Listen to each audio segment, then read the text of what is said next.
अस्सलाम वालेकुम वरहमतुल्लाहि वबरकातुहू। अब बस माल कमाओ, इसका टाइटल है बस माल कमाओ। जैसे आजकल हम देखते हैं, हमें माल से मतलब है, चाहे अच्छा हो चाहे बुरा हो, चाहे हराम का हो चाहे हलाल का हो, केवल ये होड़ मची है कि माल कमाओ। जरा उसके बारे में सुन लीजिए कुछ। रहा माल कमाना तो इसमें फिर एहतियात किस बात की, कहते हैं माल कमाना, इस बात में किस तरह की एहतियात, कोई एहतियात नहीं बरतते। कहते आज लोगों में हलाल और हराम की तमीज ही कब रही है। आज लोगों में हलाल क्या है हराम का क्या है इसकी तमीज ही कब रही है। बस किसी तरह भी माल आना चाहिए। हम लोग ये बना लिए हैं किसी भी तरह पैसा आए, चाहे वो हराम से आए चाहे हलाल से आए, चाहे बुरे कामों में कमा के आए, तो पैसा आना चाहिए।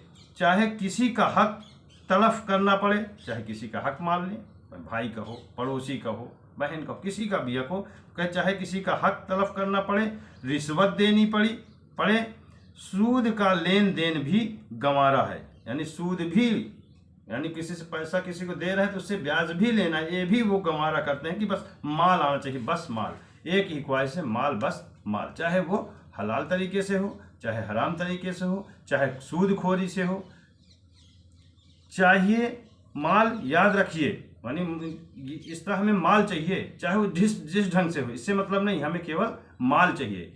याद रखिए, मौत कहकर नहीं आती। ये बात नोट कर लो कि मौत बरहक है, लेकिन मौत किसी को बताकर नहीं आती। मौत बताकर नहीं आती, कहकर नहीं आती।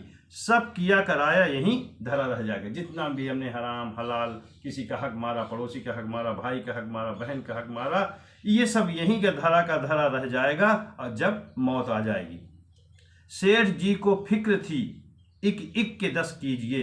सेठ जी को फिक्र थी कि इक इक के 10 कीजिए। मौत आ पहुंची कि साहिब आप जान वापस कीजिए।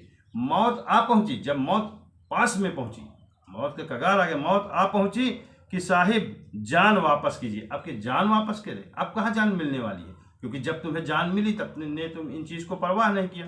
पैसा कमाना, चाहे वो हराम का हो चाहे हलाल का हो, चाहे किसी का हक मार का हो। अब है जो बहुत ही खूब अंदाज में कहा गया है, क्या कहा गया है, फिर से एक बार देख लीजिए। सेठ जी को फिक्र थी इक इक के 10 कीजिए, एक एक के 10 करिए, कमाइए, जैसे भी हो पैसा कमाइए।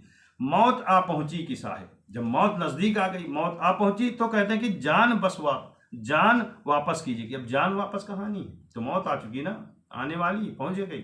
अब जब हम मौत अपने करीब से देख लेते हैं तो फिर हमें खौफ होता है कि नहीं हम ये काम कर लेते, अच्छा काम कर लेते और हलाल पैसा कमाते। इस्लाम सैयदना इमाम मोहम्मद गजाली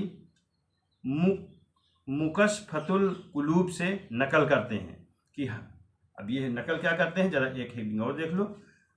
हराम के एक लुकमा की तबाह कारियाँ।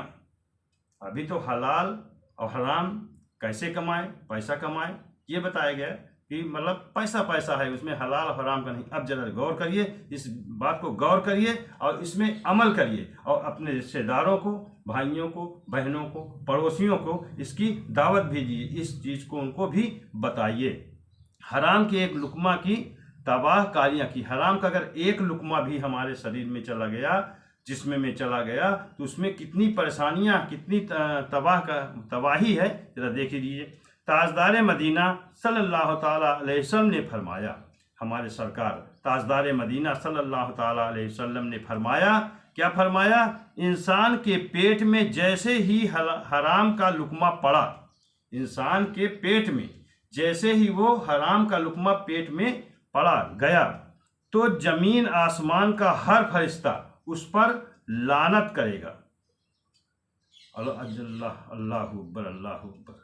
सुना, यानी अगर हमारे जिस्म में, हमारे पेट में, शरीर में पेट में अगर एक लुकमा भी हराम का गया, एक निवाला की बात हो रही है, यदि एक लुकमा भी अगर हमारे शरीर में, पेट में चला गया, तो जमीन आसमान का हर फरिश्ता, जितने जमीन में फरिश्ता नाजिल किए गए, आसमान में फरिश्ता नाजिल किए गए, हर फरिश्ता उस पर लानत करेगा। ऐसे शख्स पर जिसका एक भी लुकमा पेट पर हराम का गया, इस पर जमीन के फरिश्ते और आसमान के फरिश्ते ऐसे व्यक्ति पर लानत करते हैं। अल्लाह अकबर, अल्लाह अकबर।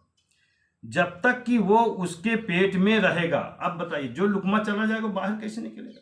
अगर जब तक उसके पेट में रहेगा तब तक लानत, जमीन के और आसमान के फरिश्ते उस पर लानत भेजते रहेंगे। और अगर इसी हालत में मरेगा, यानी हराम का लुकमा खा, कहते हैं इसी हालत में मरेगा, तो उसका ठिकाना जहन्नुम होगा। उसका ठिकाना कहाँ होगा? जहन्नुम होगा।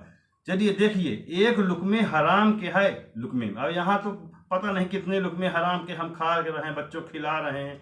फिर आगे देखो, आज हराम माल से कौन बचता है? आज का जो दौर चल रहा है वो हराम माल से कौन बचता है?